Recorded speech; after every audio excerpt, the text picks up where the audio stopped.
Bizarre Brain Comics.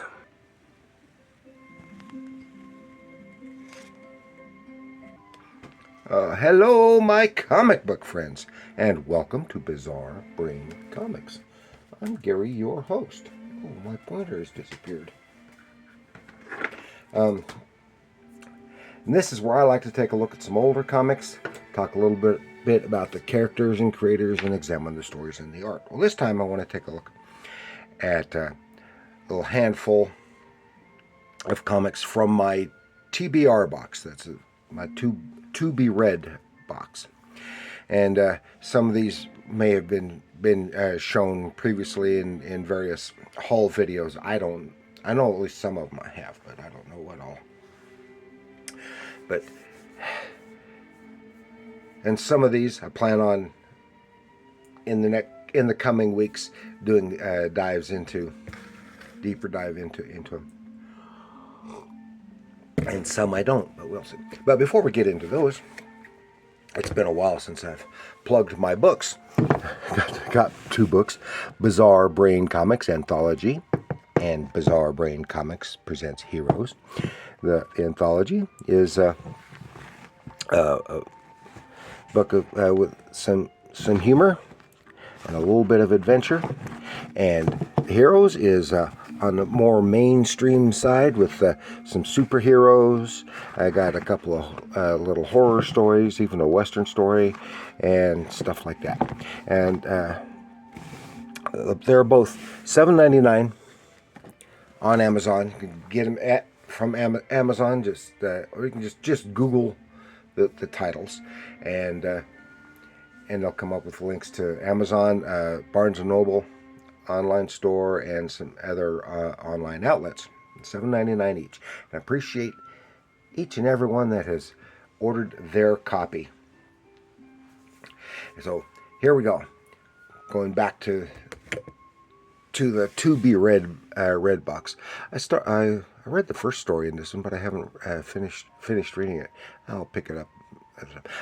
At this point, I'm not planning on doing a deep dive in it because I did a Patsy and Hetty not too long ago, and this is Patsy and Hetty number 24 from 1954 from Atlas, pre-Marvel, Atlas, Atlas Comics, and I believe it's by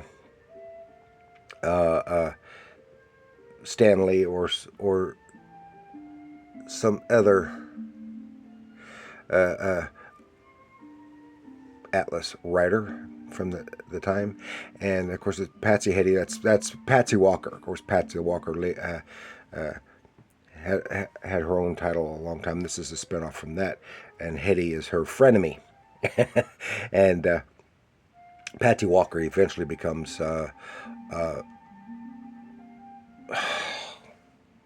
Hellcat. Oh geez, I couldn't remember the name.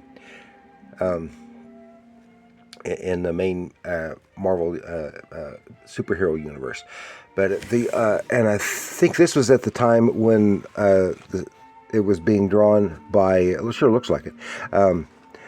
Al Hartley, some early Al Hartley stuff before he adopted the more well, because he was working at Archie and adopted the more Archie stylization and stuff. This is from 1954, and it is rough. The cover is, I think, almost completely off of it now. Then we go to, this was 1965, Dr. Solar, Man of the Atom, Atomic Escape from the Lost Dimension. This is one that I wanted to, I had forgotten I had. It was a 15-center, Gold Key Comics. And I really like Dr. Solar, Man of the Atom.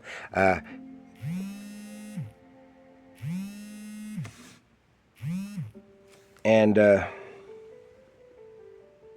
Dr. Solar, Man of the Atom, someone was trying to call me. I haven't had anyone try to call me on this phone for days. And then all of a sudden, while I'm doing this, I get a phone call. Dr. Solar, Man of the Atom. I liked him in the 60s and 70s. I liked that stuff. But then in the 90s, Valiant got him, and they just took all those Gold Key properties and just basically destroyed them, as far as I'm concerned. But most of the run was drawn by, I think it was Frank Boll, or maybe it's pronounced Bolle. I don't know. And some other artists, but this is one that I was real surprised. It's much more dynamic, and it is apparently drawn by Ernie Colon. And this is, to my knowledge, this is the only thing I have ever seen. That page isn't. The only gold key that I've seen drawn by Ernie Colon. Undoubtedly, he did some others, and probably did some of the humor titles. But of course, Ernie Colon is best known in the at this time for his Harvey Comics work. Then we go to Blackhawk number 206, and this is 12 center. I think it's 65. Yeah, this is also 65. And of course, this is Blackhawk, DC Comics. Silver Age. It's considerably different from later Blackhawk stuff, but this stuff was still pretty decent. And action adventure, kind of halfway war, half superhero.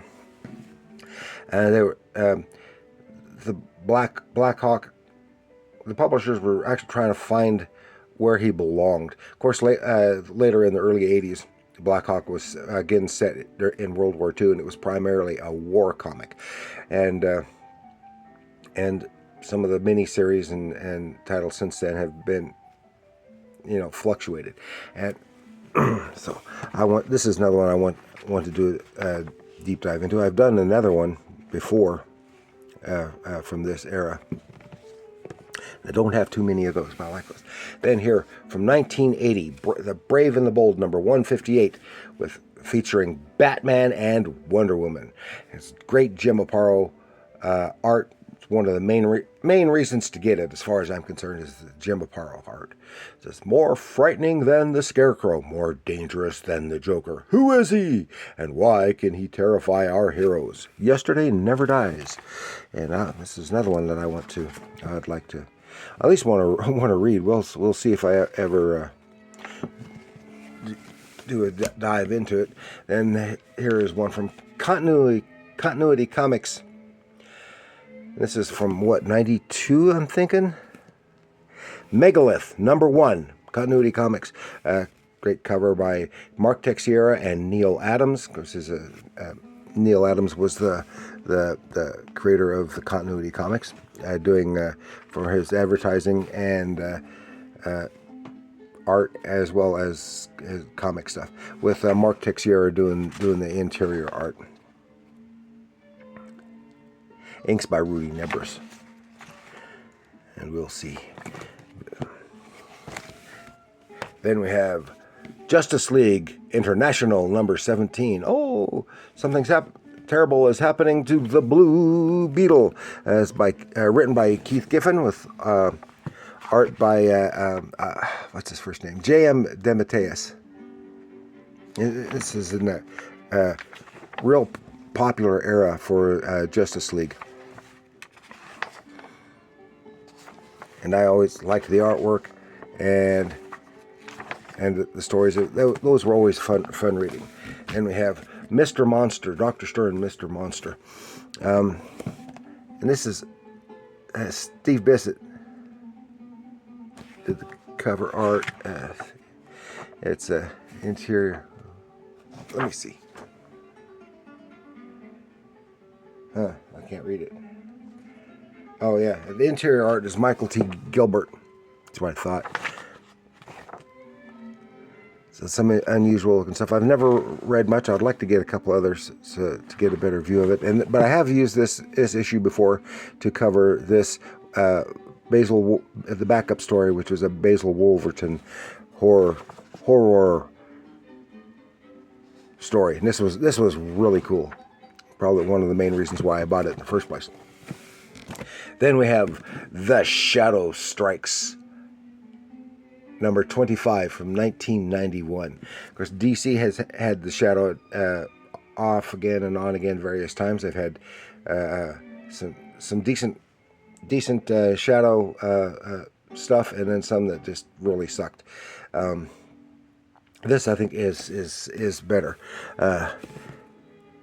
Duburk did the cover. I'm not familiar with that particular artist.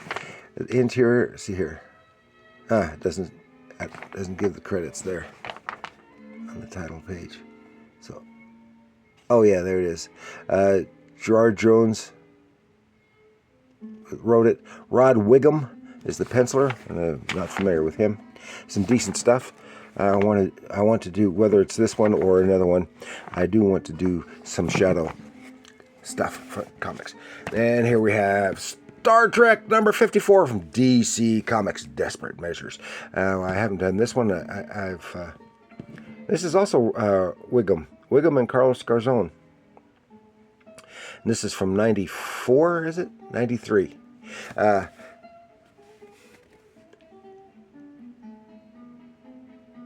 Yeah.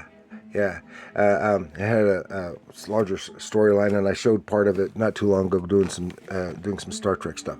Desperate. This is with Kirk and company dealing with Klingons and going back in time on the Klingon homeworld, Kronos disguised as Klingons, and that is really cool. Then here we have Action Comics Weekly, number 601. This is the first issue of that they had of when it was a weekly title, and that was just about a year or so, I think. Oh, that one. What year was this? I've forgotten. 88. I think it was 88. Yeah, 1988. And the neat thing is this, because this is the first, had several characters in it, and good thing about this is it's the first chapter of every story here. A Green Lantern story with art by Gil Kane. Ooh, Gil Kane, of course, he goes back to the original Green Lantern. And Wild Dog, by Max Collins and Terry Beatty. All right, and they did some nice stuff, and they got some other stuff coming with those creators. The Secret Six, Listening to the Mockingbird. I think I mentioned something about that before. And Dead Man, a Dead Man story, or of course, right in the middle is, well, not exactly in the middle, but close to it, is Superman. They had the continuing storyline for keeping Superman in Action, because every issue of Action Comics featured Superman, and this, it was always just a double page spread, roughly the equivalent of the old fashioned Sunday paper, and this is starting that storyline. Roger Stern, Kurt Swan, always great stuff. Then we have the Dead Man story, and after that, is that the last one? Oh yeah, then a Blackhawk story. We already talked about Blackhawk, and this is another fine war. This is kind of written by Mike Grell, pencils by Rick Burkett, and inks by Pablo Marcos, and it was taking place after the war, after the miniseries. I think it was after miniseries of done by Howard Chaykin, and kind of utilizing his art stylization a little bit. And that's some cool stuff. And then we finish up with our most recent one here is from 2018. True Believers #1, Wolverine Evolution. It's from their dollar books. It's the First Blood. Some really cool artwork. Involves Wolverine and Sabretooth. And it's all some really, really cool and neat stuff. So that's all I had to share with you this time.